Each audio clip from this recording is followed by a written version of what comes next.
Mengapa burung melewati ribuan kilometer? Halo, saya adalah burung migrasi.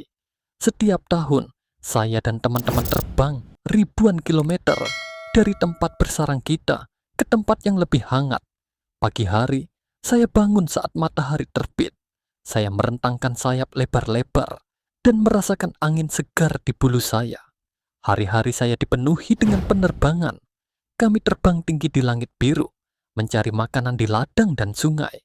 Kami menemukan biji-bijian, serangga, dan terkadang buah-buahan. Tidur selama perjalanan juga penting.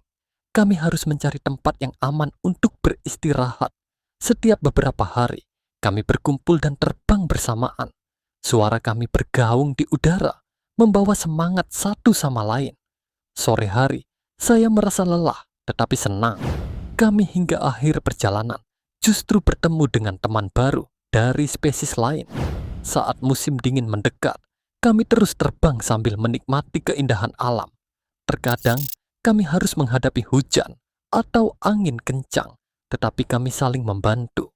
Dengan harapan, kami akan segera sampai di tempat tujuan untuk mencari daerah yang hangat.